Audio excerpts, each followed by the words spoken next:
Hey there, Wargamers. Justin here on Paint Tree, and today we're going to talk about list building for Southern Assault 2022.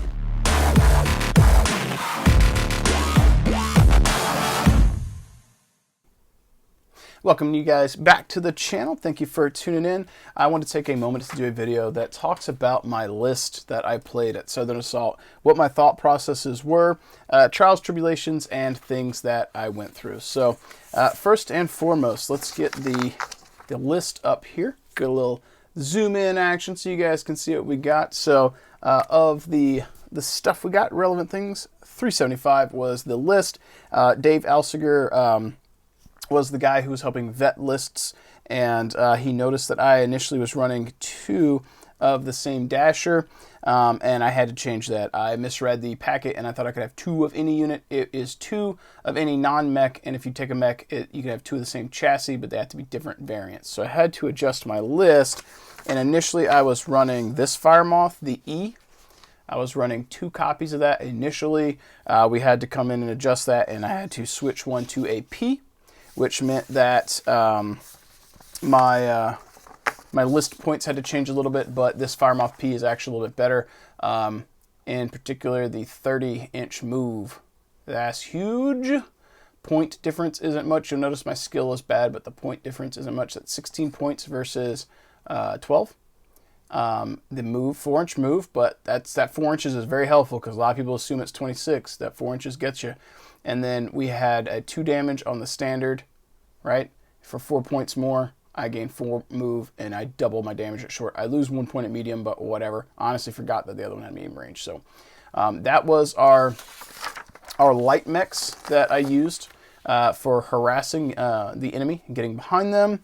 The rest of the unit selection on here was stuff that was for MechWarrior Dark Age Ill Clan era. Everything on here was stuff that was Wolf's Dragoons that they would have been using on the siege for Terra. I forget exactly what named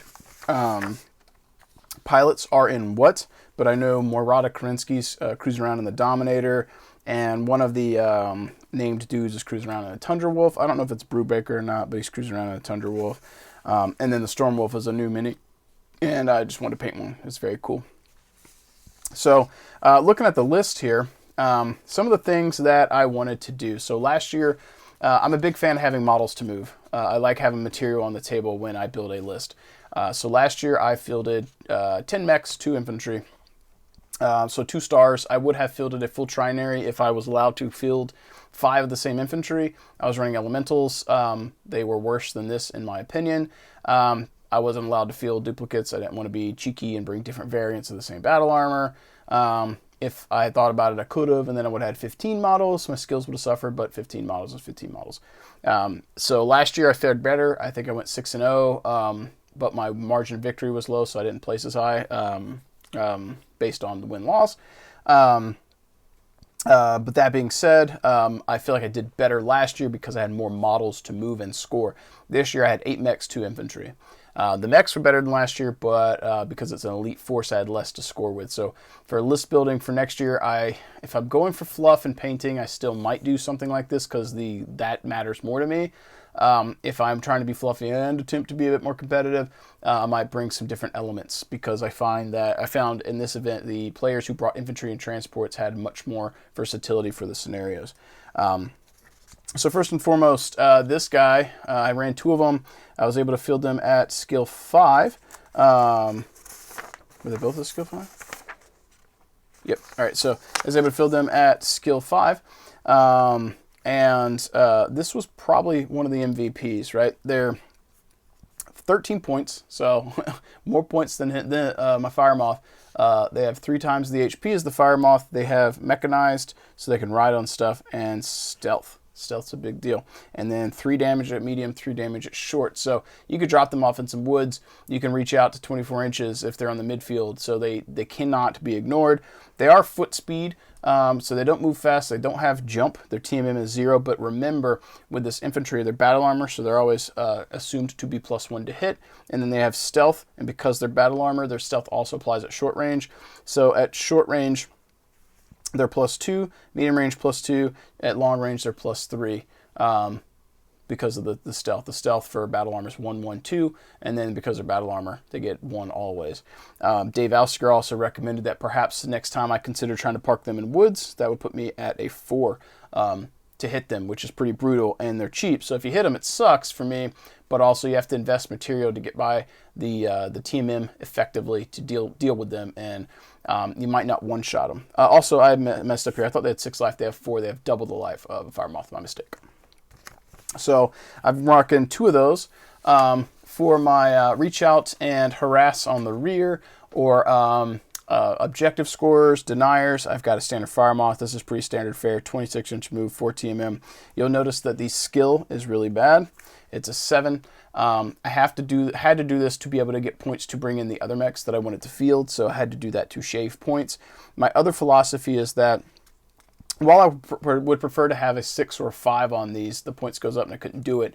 That said, if I'm using the Fire Moth properly, I'm hopefully going to be on the rear of somebody shooting, right? So in Bobby's event, that puts me at 3 damage instead of 2 with a 7. Against the average Inner Sphere mech, I'm looking at needing 8s or 9s to hit. Against the average Clanner, I'm going to be needing 9s or 10s, depending, unless I'm shooting another Fire Moth.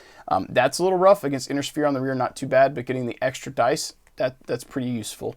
If I miss, it's not the end of the world, because they're there to harass. You can't ignore them. Because they'll do damage, they'll deny whatever. If they die, it sucks, but you still have to get through the TMM, get lucky, whatnot. If this was skill 5, and this is something if you're building a list to consider, if you're running a Fire Moth or a light mech that is intended to get in someone's face at short range on the rear, and they're a 5, if they're skill 5 versus an average Inner Sphere, you're looking at 6 7s to hit. If it's average Clanner, you're looking at 7 8s to hit. That's still pretty close to average rolls on all those. Not too bad. Even at skill 7, at medium range, I've never taken that shot because I need 9s base if they didn't move. And with a TMM of 1 or 2 on a lot of stuff, it's unlikely. That's not useful.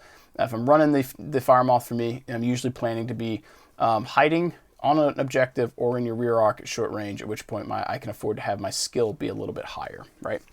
Of my list for some of the more lackluster stuff, we've got a Dominator, 44 points, TMM 2, skill 4, so standard skill 443, 12 10 for movement. I missed that was a 10J. I thought it had weak jump jets. I should have used that actually in the event. That probably could have cost me. He could have been helping score objectives because I would have been getting the bonus to my TMM. It could have been rocking TMM 3 and jumping on objectives. With the HP he's got, he can probably weather the storm for at least 1 turn, and I screwed that up. For some reason, I thought he had jump jets weak. I got him mixed up with my Tundra Wolf. Other than that, nothing particularly fancy about him. I wanted to field it because it's a Dark Age mech. I like the way it looks. So over here, this is an iconic one that I really wanted to use. I've loved this model since I read Ghost War from the Dark Age, MechWarrior Dark Age clicks. So this one's coming in at 50 points, a little less HP than the Dominator actually, which is shocking because on the table this thing's massive. It's a big honking model. It almost looks like an assault mech. 553 for damage, skill 4, 10-8. I never used to jump on it. It was useless.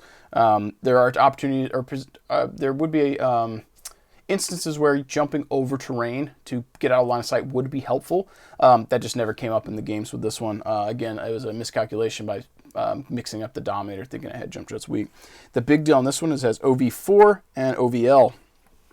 So for this one, I could overheat at long range and take this mediocre 3 to a 7. If I'm even remotely considering having to make a long range shot at OV with the overheat, I've probably remained stationary to treat my pilot skill as 3. So at long range, I'm looking at 7s plus TMM, probably 9s with 7 dice, hoping to get that last shot.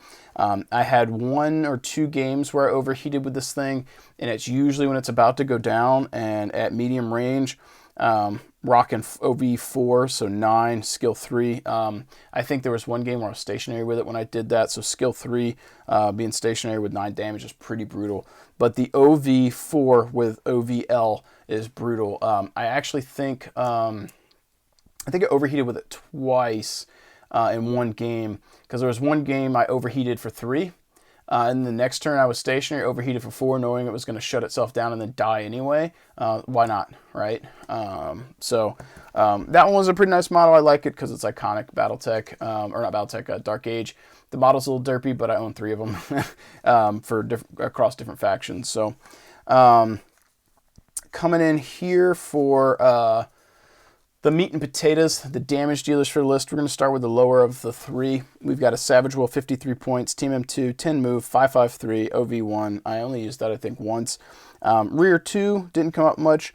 Armored components did come up. The first crit that this takes, I get to ignore. So you would literally just scratch that off, ignore the crit roll. And then it has crit resistance, which that did come up a few times. Makes it to where you can never die to double 1s. And then because you have case, double 12s for the ammo explosion, you would just take the extra 1 point of damage. The thing with this that's really nice is that you only have 3 structure. You have a lot of armor. So if they boxcar you, you immediately ignore the first boxcar. If they boxcar again, you're reducing the roll by 2 for crit resistance, right? And actually, technically, you couldn't roll double 1s on the crit table, but if you rolled a 4, that would reduce to double 1, so it could still suffer some damage from that, or the death. But a 1, 2, or 3 would be ignored because it'd be below. I actually think it says that in crit resistance. But anyway, this helps mitigate some of the boxcars if they roll the crits on you. If you're taking criticals because you've taken structure, you're almost dead anyway. But at least this helps keep you alive a little longer or prevent some of what's happening over here from those crit effects. So not too bad. And then the same thing here over on the Vulture, the MK4 Mad Dog. This one's skill 3, 66 points, Team M2, 10 move. Crit resistance, that whole spiel here applies. It does not have the armored components. 962 for damage. I spent most of the game at medium range, which is what's likely to happen for most of your units, air quotes, in Alpha Strike anyway. Plan for medium range and then have contingencies. I don't plan for long range because if you're playing scenarios, your stuff's going to have to move. If something wants to stay at long range, I will specifically bring a model for that. But if I'm bringing catch-all models, that's the statistic I'm looking for. This is a model that several people used. People were familiar with it, and they opted to, at all costs, not get within range 6 because of that 9 damage. And at short range with 0 mod, skill 3 versus Team M2 to 4, you're looking at 5s to 7s to hit. At 9 damage, you're going to absolutely shred. The one game I got to use this in short range, I was facing an opponent who also had one, and it was a massacre. It was game 3 against Matt when we were playing in the mosh pit at Southern Assault, and he ended up getting ahead because turn 1 he got a kill on one of my mechs, and that mech never got to fire. And then it was a downhill battle from there. But these two absolutely wrecked face before they went down. And then my absolute favorite mech from my list, my Timberwolf W, 66 points. TMM2, movement 12. That's important. Skill 3, 770. Nothing else fancy. Everything else here is pretty standard fare. That 12 movement catches people. 7 damage at medium, great. 7 at short, great. Long range, sucks you don't have it, but you don't need it. He's playing the midfield anyway. Especially with that move, he can redeploy, get where he wants to be. I caught, last year, Southern Assault 2021, I caught Travis from Renegade with that. He placed a mech. So my mech, his mech, and he placed it exactly 10 inches away. And I had talked about early in the game why I like this Mad Cat, because it has a 12-inch move. He placed it exactly 10. I moved my guy 12, got the rear shot. And he was like, oh man, if I had known that I wouldn't have done this. And I said something to the effect, that's why I talked about this at the beginning of the game, because I wanted you to know. I didn't want to catch you off guard. And then it did catch him, even if you talked about it. And I think that's because when you start looking at clan stuff, your heavy clan mechs all have similar movements. So my Mad Dog's a 10, Savage Wolf's a 10, Tundra Wolf's a 10. This guy's a little bit higher, but it's a 12.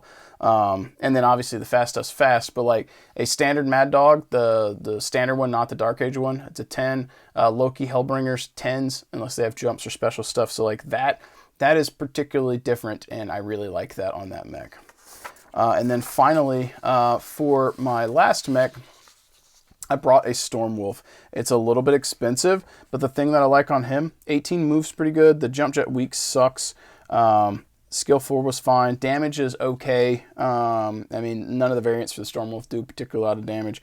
But the big deal for me, TMM 3, 18 move.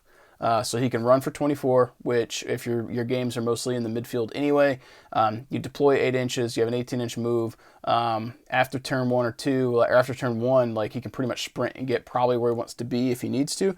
But the big deal on him is he has RFA and AMS. I found out late in the event on game 5 that RFA was FAQ'd and they took out almost all the negatives. The only one they didn't take out was the artillery hit on it. Found that out from Matt because he was running a unit with RFA. But against Carry, I played it wrong. I played it the old way, and if you take a critical with RFA, it's +2 to the roll. So you increase the odds of it going high.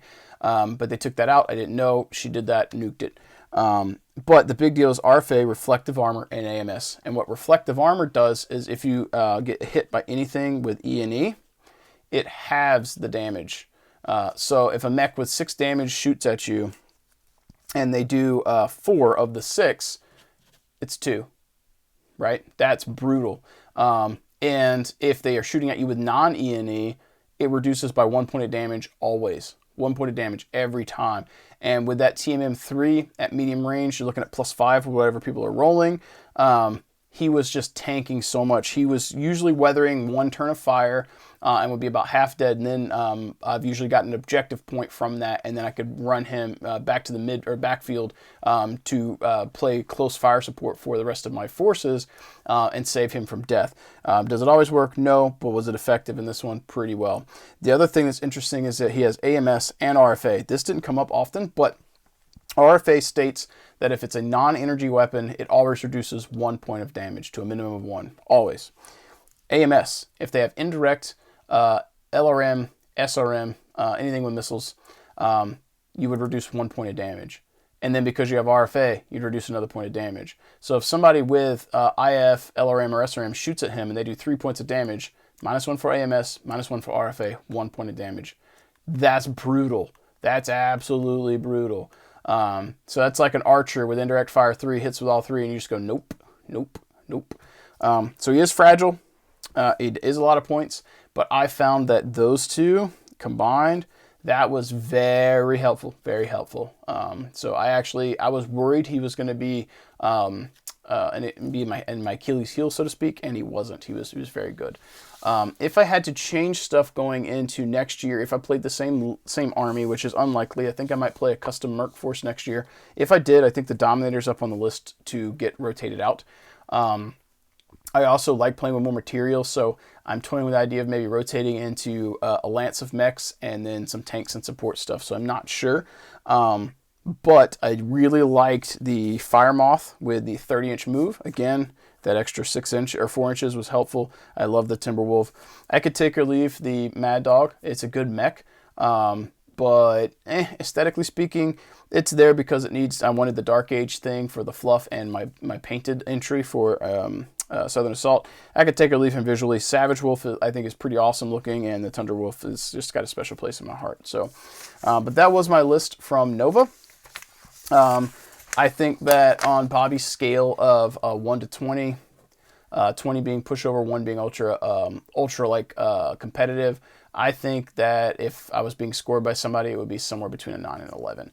I scored myself as a 10 for the self-score. I think that an 11 would have been pretty fair, as slightly more fluffy, not quite as competitive. I think this was a good list. I don't think it was particularly well-rounded for Bobby's event. It was just good mechs. But if someone felt it was particularly good, I could see them scoring a little low. So I'd be curious what my overall rating was of Bobby's event. But yeah, that's my list.